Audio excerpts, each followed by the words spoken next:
The Elk Hair Caddis is a must-have for any fly angler. This fly has a great reputation, and it can be tied in sizes and colors to match your hatch. Here is the materials needed to tie the fly. Well, here's another one, most wanted, no question about it. The Elk Hair Caddis has been around since 1957, I believe. I looked it up there. It was L. Trout that tied it. I knew that. It come out of Pennsylvania. We've got a size 14 dry fly hook in the vise there, and also some 8/10 thread we're going to be using here. Now, I would like to have some nice light wire. We're going to use some extra fine wire here for the dry fly to just kind of toughen everything up. Always reinforce wherever I can. I use lots of wire. This doesn't add any weight to it either, folks. Just get that out of the way in my keeper. Now we'll get some dubbing in here. We'll do some fine and dry dubbing. This is in a hare's ear color, a pretty popular color. This does float. This is good stuff. Come in here, we're going to get nice body done. A little bit caught on there on that barb. I'll deal with that in a minute.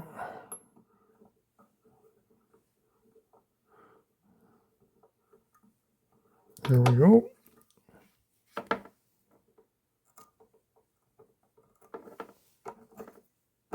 And that is a nice coloration of a body. Give it a little, nothing's perfect in nature, just a little bit of fur fuzz coming off or whatever. That's good. I like that. Now, my friend Andy from Missouri River, a guide shop over there, I met him up in a show down south here, Colorado or somewhere. I forget where it was. And this is the first time I seen UV. He said, have you ever used this stuff? And I said, no. I said, so he gave me this little patch of it here, and I still got it, and that's from years ago. But, boy, I've tied a lot of flies with it. He said, if you can add that to any fly, make sure you get some. And it works. I put it on lots of dry flies, and he is so right. Now I get talking, I forget what I'm doing. Okay, let's get a little ginger hackle in here.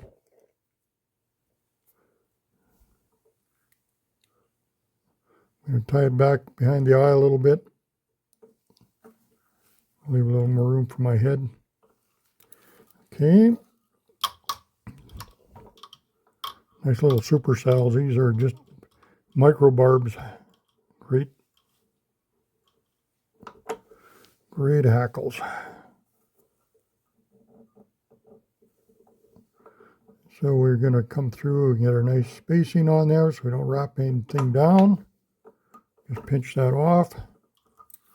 Come tie our wire off here. Simple bugs. These are just stood the test of time, and I'll tell you, they'll just keep fishing. I just know so many guys out there. What are you using? Elk Hair Caddis is so popular. I give mine a little haircut just so I get my wing laying a little tighter. Sometimes leave that hackle up there. They tend to ride a little higher. That's up to you. I'm going to take some of this secret sauce here of Andy's. I'm going to trim it out just a little bit longer than the hair. I got enough for a couple more flies with that little batch. And they can see that from the bottom. All right, now we'll grab some of this bleached elk. Of course, you can get hair in all kinds of colors. Bring it in, grab it by the tips.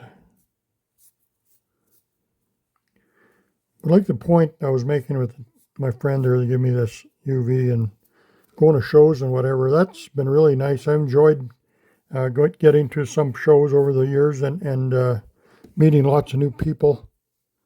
And I'll tell you, you always learn something. You know, you go there to do presentations and, you know, you learn something before you come home. There's always, by sharing our experiences. I know when I was doing some seminars, I made a point of saying that there is no experts. I'm not, just because you're standing up at the front of the room, don't make you any smarter than anybody at the back bench.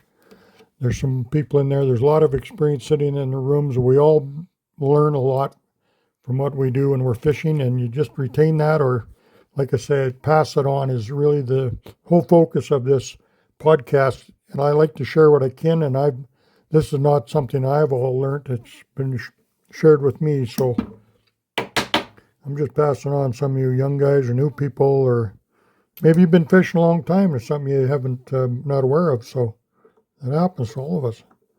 Now we want to take the nice tips of the elk just right to the bend of the hook. Gather that up and get a couple soft turns and tie it down. Now you see the elk is laying right back nice. I'm going to pull it up, just get tied off in behind the head.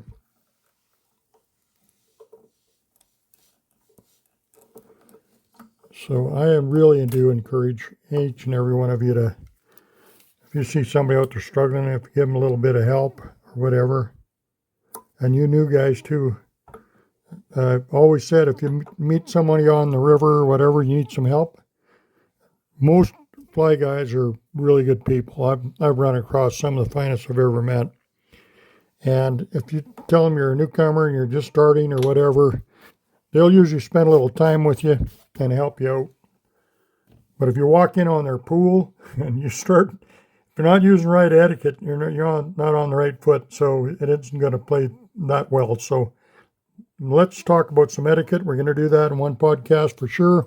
I think we'll do a live stream on that, as long as we don't get anybody complaining too much about what's all the wrecks that they had on the streams or what have you.